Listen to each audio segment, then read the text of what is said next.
Working on the assumption that you like Emily Blunt and that you also like movies, this video is going to bring those two things together to create something very special. 7 of the best Emily Blunt movies that you can watch. We have everything from action adventures to family films to period dramas. So strap yourself in and let's get going with the best Emily Blunt films that you can watch. Okay, before we get going, please subscribe to the channel because it will make your screen time better. You'll get all of our videos as soon as they come out, and that's no bad thing, right?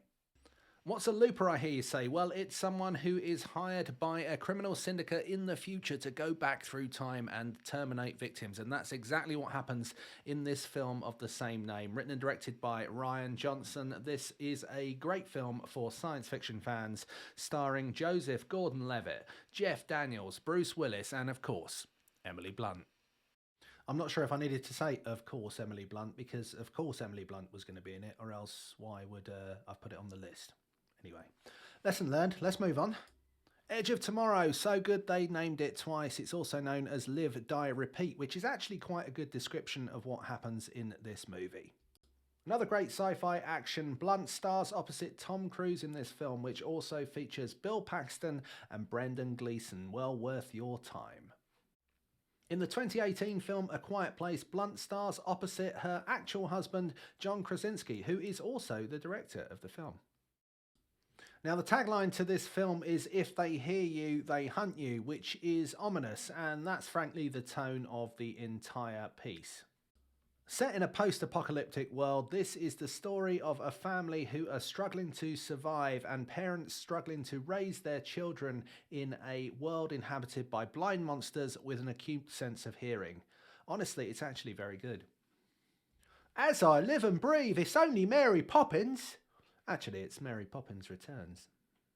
She can sing, she can dance, and she can entertain every age. Mary Poppins is the role that Emily Blunt was born to play, and play it well she does in this fantastic sequel to a film that already had legions of fans.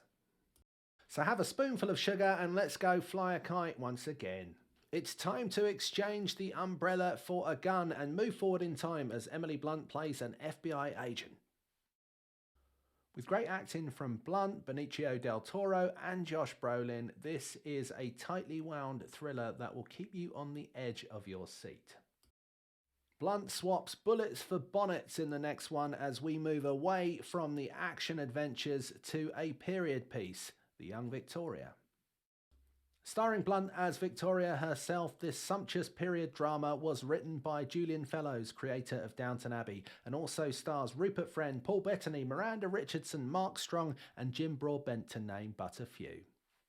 We end with a movie that's perhaps not as well known as some of the blockbusters that we have seen pass, and we move from West Hollywood to the humble West Yorkshire to hear a story of love, My Summer of Love. Released in 2004, this BAFTA-winning British film tells the story of 2 young women exploring life and their relationships, one from a working-class background and one from a middle-class background, both seemingly trapped in mundane lives. The way that their lives are intertwined changes each other's forever. Okay, so that's it. That's all the Emily Blunt films that you're going to need for at least a couple of days until you've watched them all. And of course, there are lots more, but those are 7 of the best. We've got action, we've got adventure, we've got period drama, and we've got family fun. There's something for everyone there, so do go and enjoy them. If you want to know how to watch the films, have a look in the description below where we have listed how you can watch the films in the UK and the USA on streaming services, and where they're not available, how else you can get hold of them. So you've got no excuses but to go and watch all 7 right now. Right, that is actually it now. So if you've liked the video, please do like the video, subscribe to the channel, and why not leave in the comments below what your favourite Emily Blunt film is. Check out our other videos on Screen OD, and we will see you again very soon.